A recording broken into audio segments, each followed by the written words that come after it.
Who in the NL West could the Mariners trade for? Let's talk about it here on the Locked On Mariners podcast. Colby, hit it. You are Locked On Mariners, your daily Seattle Mariners podcast. Part of the Locked On Podcast Network, your team every day.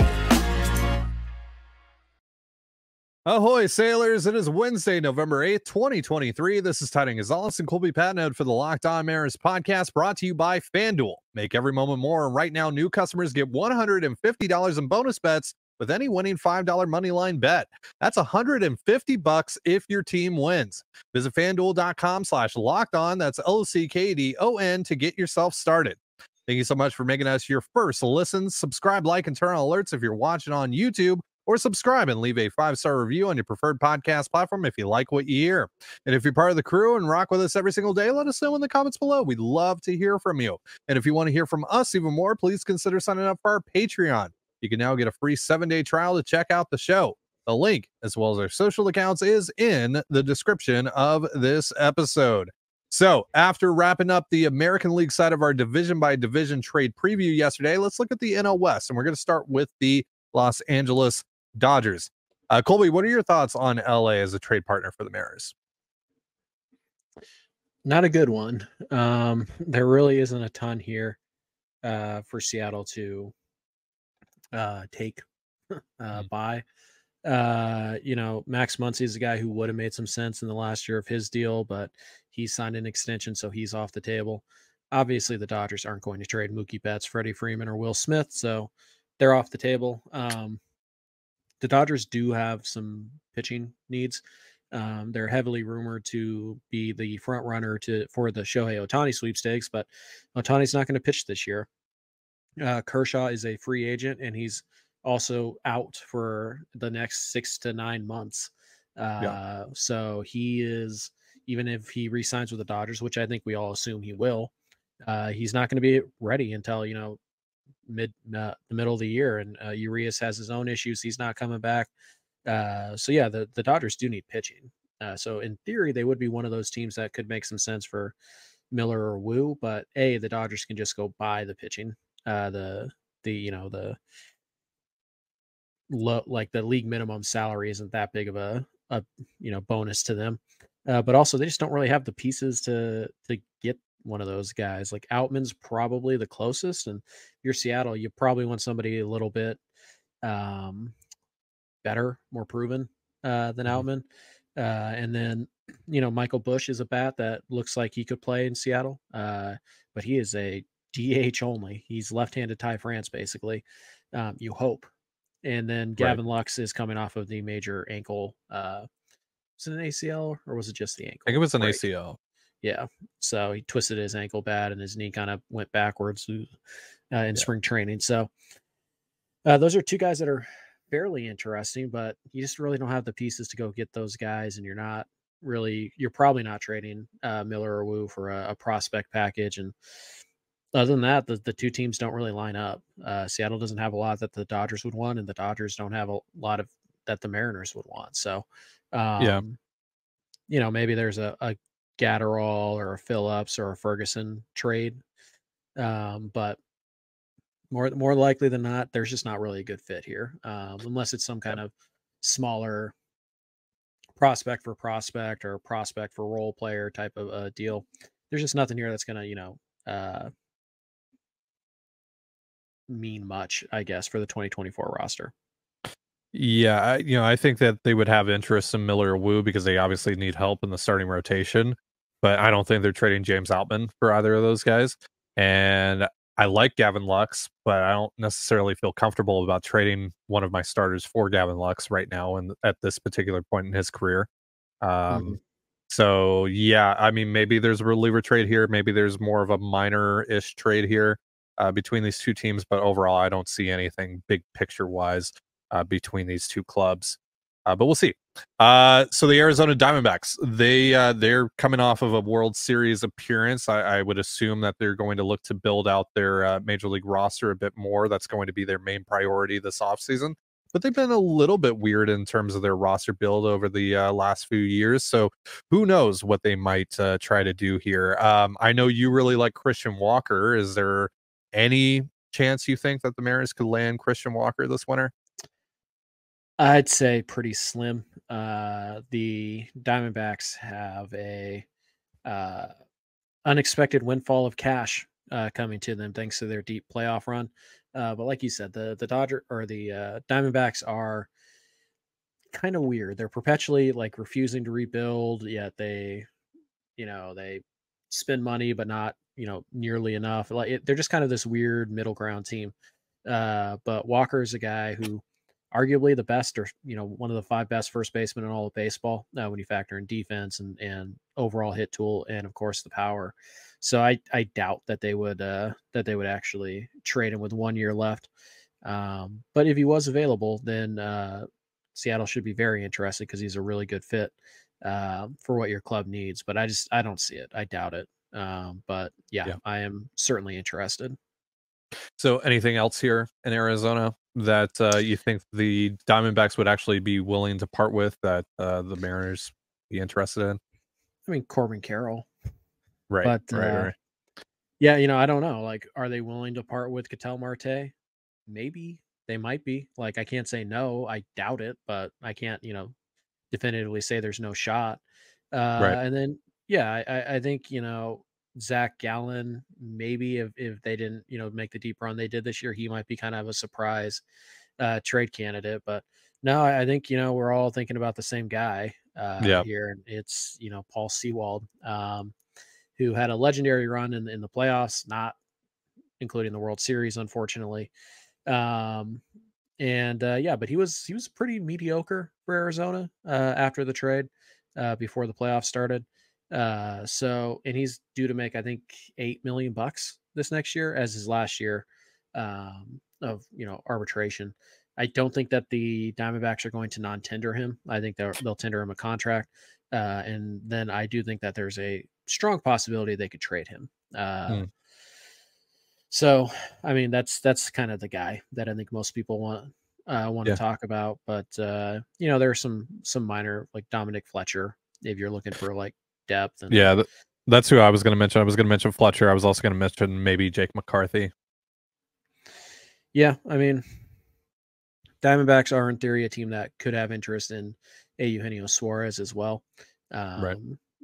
They kind of need some thump there, but Perdomo or Lawler, they're probably going to give that shot too. So not a great match here in terms of just, big league for big league trades. But yeah, there are a few guys, and I think, Zach Gallen is kind of the pipe dream here, but I think Sewald is probably the guy.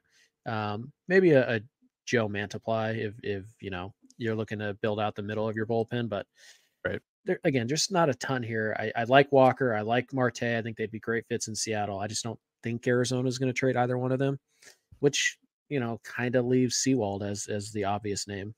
Right. And with regards to the Geno thing as well, that you can also apply this to the, current rumors about the Blue Jays talking to the Mariners about Geno. Whichever team is looking to trade for Geno has to make it worth the Mariners' time and make it worth the headache that the Mariners are going to have to take on to find a different third baseman in this particular market. We know how bad this market is in general, and also good third basemen are hard to come by overall. So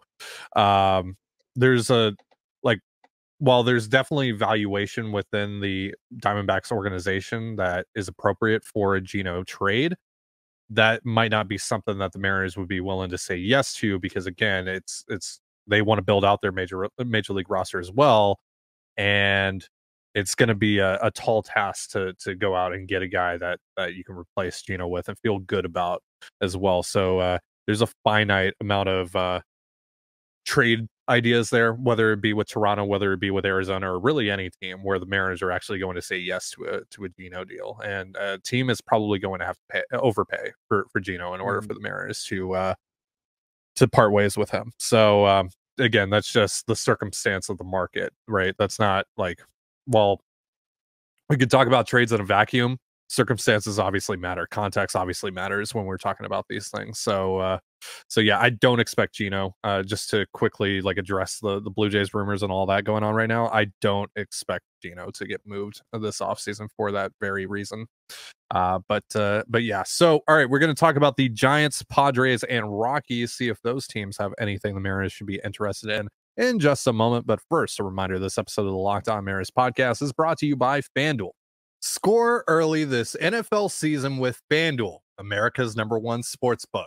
Right now, new customers get $150 in bonus bets with any winning $5 money line bet. That's $150 if your team wins. If you've been thinking about joining FanDuel, there's no better time to get in on the action. The app is so easy to use, and there's a wide range of betting options, including spreads, player props, over-unders, and a whole lot more. And yeah, the Mariners might not be playing right now, but the Kraken and Seahawks are. So whether the action is on turf or on the ice, you can bet on it all with FanDuel. So visit FanDuel.com/lockedon, that's LOCKEDON, and kick off the NFL season. Again, that's FanDuel.com/lockedon. FanDuel, official partner of the NFL. And you're listening to the Locked On Mariners podcast. Thank you again for making us your first listen as we dive into the NL West for potential trade targets for the Seattle Mariners this winter. We've talked about the Arizona Diamondbacks and the Los Angeles Dodgers. Now let's talk about the San Francisco Giants. And I think there's a couple of interesting possibilities here for the Mariners in San Francisco. Colby, what do you think about the Giants as a potential trade fit? Yeah, there are a few guys. JD Davis is an interesting bat who's kind of awfully similar to Ty France, but he can actually play a little bit of third base. Like, he's not awful there. He's made some big strides there, so he's the guy who makes sense. Lamont Wade is a guy that I've liked for a while. Mike Yastrzemski is another guy who could be available, but Giants are in kind of a weird spot because I'm not sure which direction they're going to go. They're an older team. Their farm system isn't great. They certainly have resources. They can go out and they can spin big, and I think they'll at least put out feelers on Ohtani, but like, which direction are they going to go? So Lamont Wade Jr., Thairo Estrada, maybe, but I don't love that idea. And then, it's Mike Yastrzemski, who's a really interesting fourth outfield option. Lefty, can play all three outfield spots. Pretty good on base, got some pop.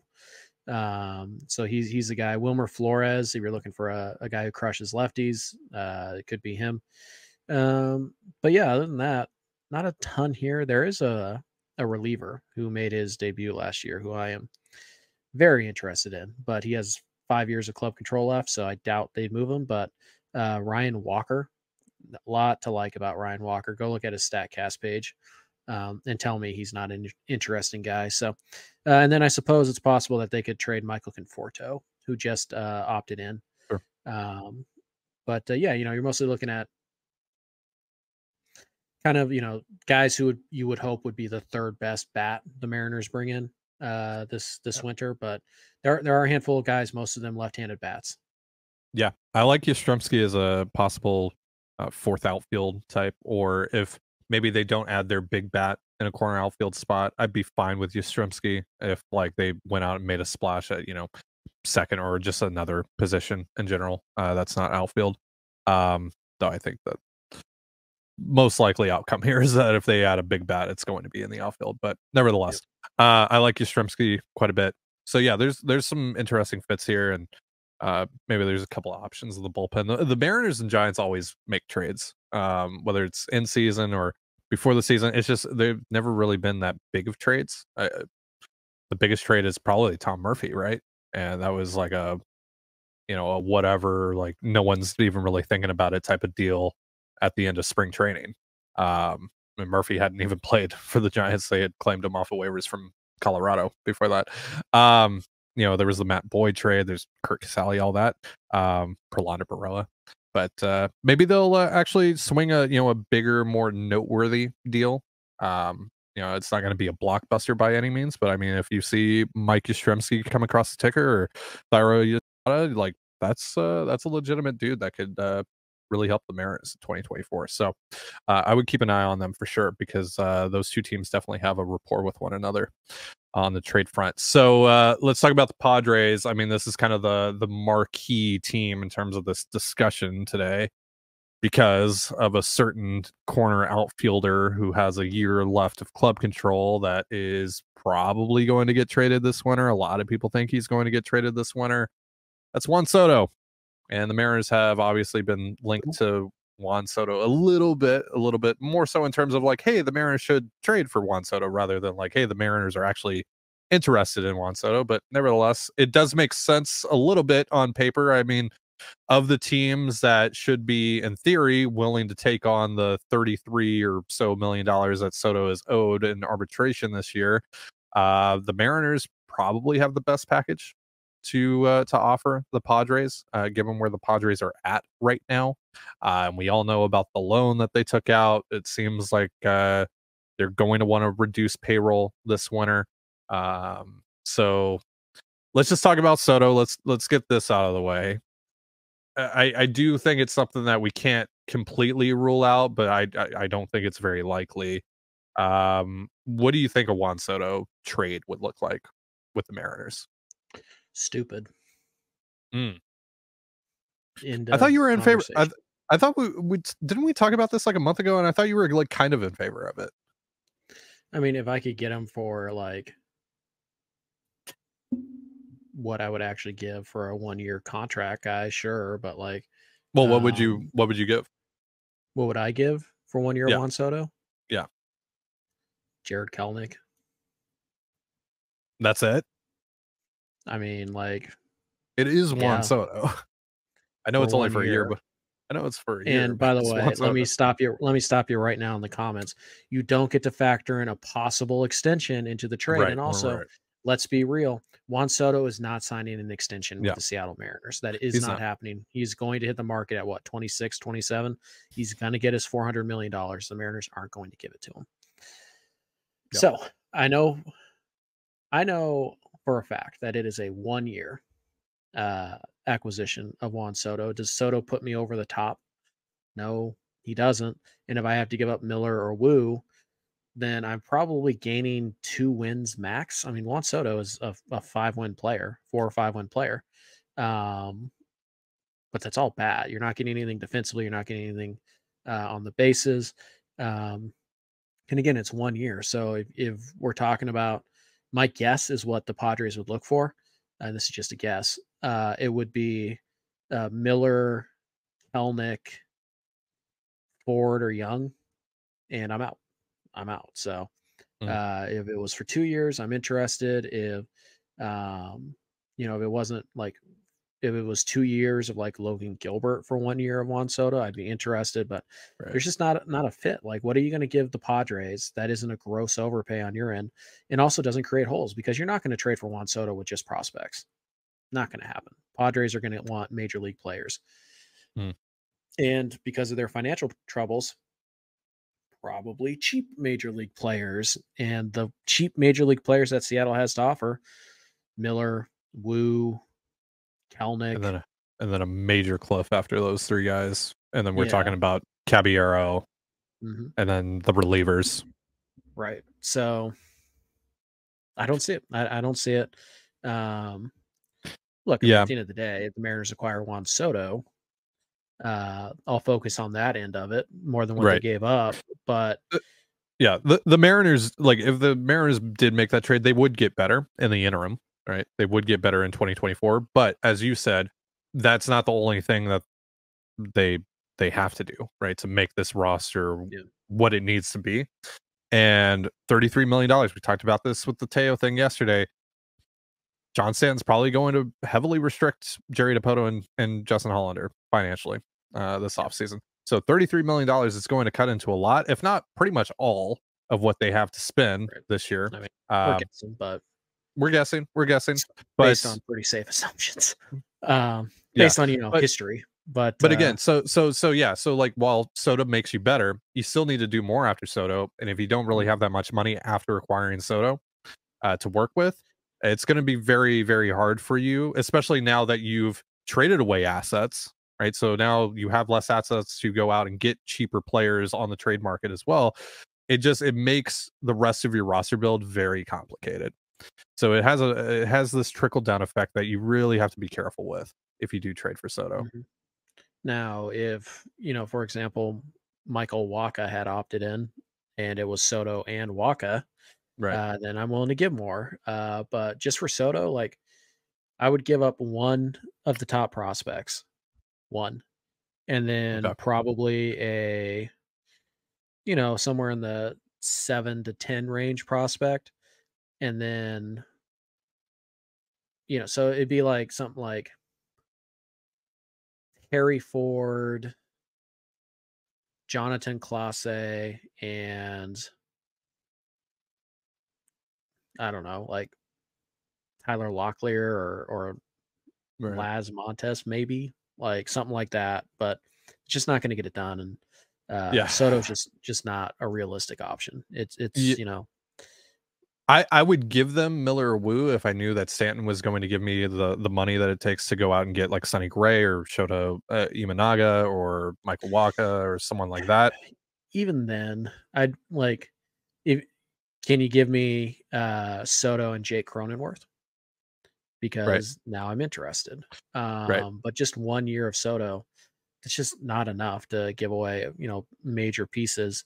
It could, like you said, it could end up being like if the Mariners go out and they sign Blake Snell or Aaron Nola or Yamamoto, or like, they sign like this legit, like top of the rotation. They just come out of nowhere. Wow. Or Ohtani even, like, then things change. Although Ohtani, if you sign Ohtani, you're not getting one Soto. You might as well in for a penny, in for a pound. I mean, like you should, but John Stanton is not going to write those checks. So no, there are other players on the Padres that do make more sense than Soto, and aren't going to cost an arm and a leg, but they're going to cost something. We mentioned a couple. Jake Cronenworth is a guy. Scott Barlow. Pretty sure it's Scott. I think there's two Barlows that I get mixed up all the time. But yeah, he's a reliever who's going to make, $7-8 million bucks. That's probably not something the Padres are all that interested in trading or in keeping. Trent Grisham is kind of interesting. He's going to make about $5 million bucks. He's been pretty bad at the plate, but he's a good I'd be defender. cool with taking a flyer on him though. Like if he's your fourth outfielder, like fine, whatever. But yeah, there are some guys. The Padres though, they desperately need pitching this winter, and they're not going to have a ton of money to go get it in free agency. They've lost, I think I counted it up, and it was about like 800 innings out of their pitching staff with opt-outs and natural free agency. So right now it's Musgrove, Udarj. Ty, you want to take a guess who's the number 3 starter for the Padres if their season started today? I don't even know. All right, so you said Darvish and Musgrove, and then Nick Martinez is a free agent, right? Yep, opted out. So, Michael Wacha opted out. Seth Lugo opted out. Blake Snell's a free agent. Who even is on that team right now? You're never going to get it, so I'm just going to tell you. Yeah. Matt Waldron. Wow. That's their that's like who would be their number 3 right now. That's insane. Pedro Avila. Oh. Now maybe there's some prospects. Isn't he a reliever? I mean, Fangraphs has him projected as 134 innings, but maybe the answer is maybe Joe Musgrove's actually available, even though he just signed an extension. That'd be something. But yeah, I do think that Ha-Seong Kim, Trent Grisham, Jake Cronenworth, those are guys that I'm interested in. Fernando Tatis Jr., stop. Chris, I know you're watching. Stop. That's never going to happen. So just, zip it. And then, somebody probably going to get non-tendered. So you don't have to trade for him, but keep an eye on Austin Nola, that reunion. He was terrible last year. The Padres hate his guts. I mean, Padre fans hate his guts. And, you need some catching depth. So Austin Nola, possible. Yeah, if But Tom Murphy doesn't work out, maybe you throw sure. Nola into the mix, or Mike Zunino into the mix with Blake Hunt. Yeah. So, but yeah, to me, it's Cronenworth, Kim, Grisham a little bit, Barlow, maybe Musgrove if he's available. Like I would trade like Bryce Miller for Joe Musgrove straight up. But Seattle might not, because it's not a slam dunk, because $20 million of Musgrove or $750,000 for Miller. And he's been hurt. Yeah, like there's no guarantee that Musgrove's better than Miller this next year. So there are some guys, but I wouldn't say there's a ton. But there is a favorite of ours, and if you're subscribed to the Patreon, you know who we're talking about, and we might be talking about him again today. Yep. Patreon.com/control-the-zone. For those of you that are not subscribed, our off-season plan is going live in what, 3 hours, 2 hours? The article drops on the Patreon at 4:00 Pacific time, and then Ty and I will go through it on the podcast, which probably drops sometime shortly after. Yep. So you guys will get our off-season plan. You have locked on. I don't know, probably next week or maybe even the week after. Yeah, and we'll probably have to adjust because the Mariners will probably have made a move, or maybe even two by that point. But we'll see. We're not adjusting. If you want to know what we think before the Mariners do stuff, you got to pay us. Right. So patreon.com/control-the-zone. You can get access to the off-season plan and all of our shows talking about the off-season plan for free if you sign up for a 7-day free trial. So yeah, get on it. All right. Lastly, the Colorado Rockies, Colby. We know that this team has been interested in Brendan Rodgers a little bit, but this is also one of two teams Jerry DiPoto has still not traded with.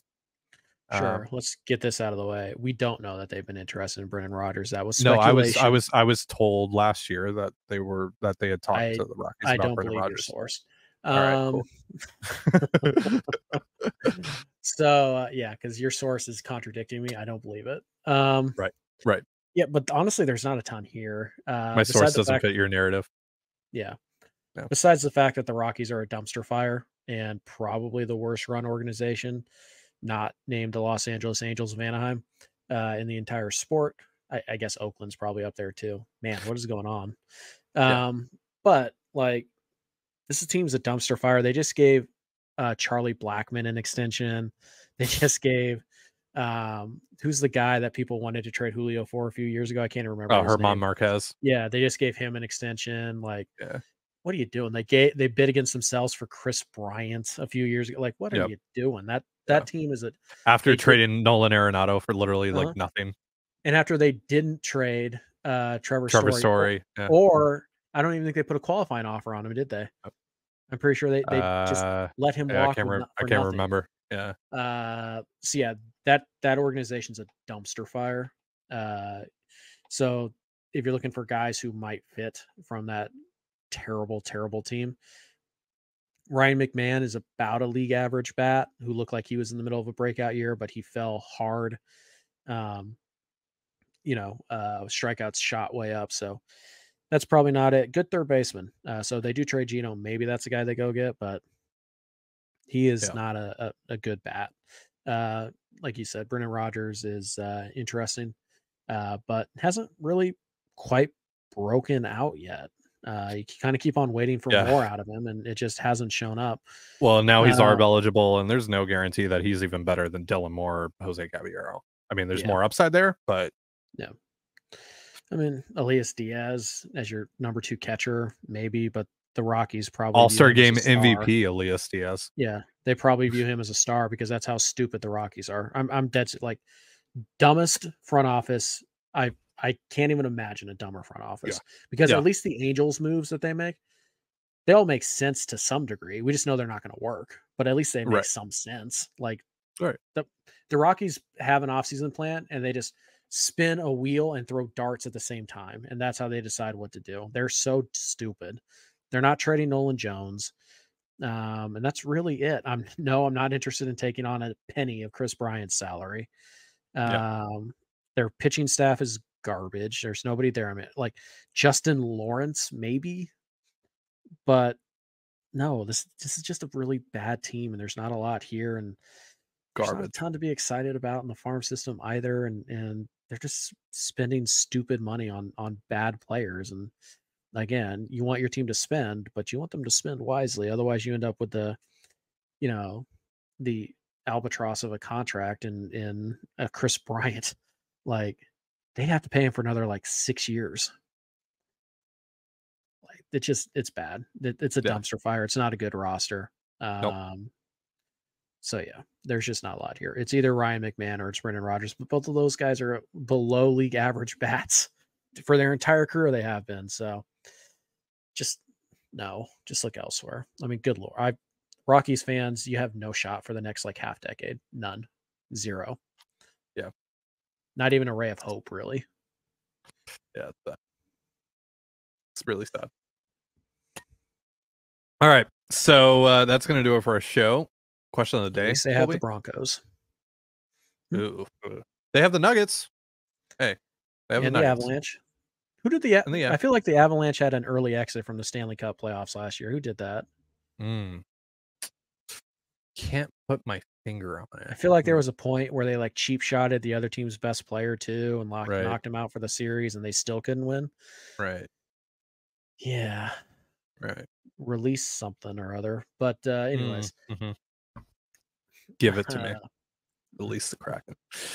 All right. Question of the day. And I saw all of your disrespectful ass comments in the comment section yesterday, so I'm aware.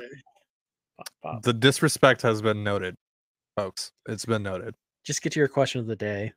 But you man. No, I'm asking you for the question of the day because people apparently really like you. They don't want to hear from me. Even when I'll build upon the take that you have or like a take that we share, people are just like, yeah, I agree with Colby. Not Ty at all.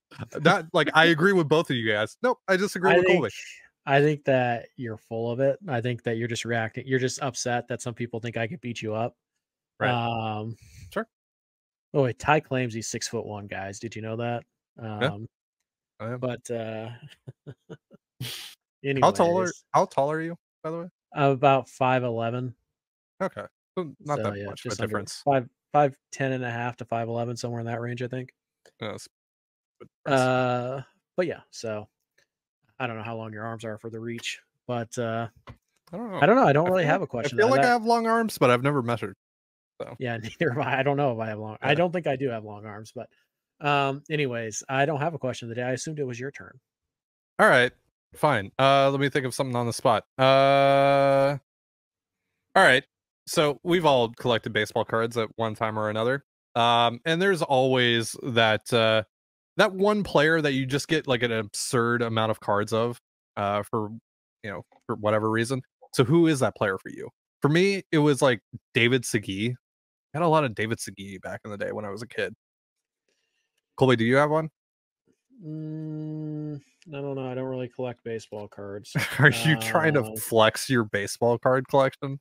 No, because I have over 20,000 cards and bins that I can't pull out and show everybody. If anybody wants them, by the way, please make an offer. That was a flex. Please make an offer. You can have them. I have a lot of like Max Suzuki rookie, like the shiny ones from like 97 or whatever. Yeah. I have like 5 of those somehow. I don't buy them, and like they just anytime I open an older pack or like I buy like a bundle or something, there's just always 1 or 2 of those in there. So yeah, the Max Suzuki like refractor card, I think from like 96, 97, somewhere in there. I have like 5 of those somehow. Yeah, dude. David Segui, man. I like when I went down to New Mexico and went into the storage unit where I have all of my old stuff in, I pulled out all my cards and I was just like, David Segui again. David Segui again. I pull out a stack and there was at least like 3 David Seguis in there. I don't get it. I don't know why they printed so many David Seguis back in like 2000, 2001. Yeah, I don't know. Or maybe I just have all of them. I don't know. You know, as a better question to Ty's terrible question that's too specific. Sure. You guys have a favorite like baseball card set? Like, are you like an Allen and Ginter guy, or are you more of like a Topps guy? I like Topps. Let's go with the OG. I like Topps. Sure. Topps Chrome is cool. Get to the. I like the outro, Ty. Ty, what we're was the- over. Ty. Hold on. Let me just add one more You're thing. talking about What this was- style. Well, yeah, I like those. What was the I think it was Tops as well, like back in like 2001, 2002, they had like an orange kind of border around all the cards. I have about half of that entire collection. Yeah, that was a cool set. So I like that set. it's okay. All right. That's going to do it for our show. Thank you so much for joining us here on the Locked On Mariners podcast. For Colby Patnode, I'm Trident Gonzalez. Be sure to give us a follow on Twitter at @LO_Mariners. You can follow me at Dane Gonzalez, that's DANEGNZLZ, and Colby at CPAT11, that's CPAT11. You can also find all that stuff in the description of this episode. Thank you again for making us your first listen. Have yourself a beautiful baseball day, and we'll see you next time. Peace.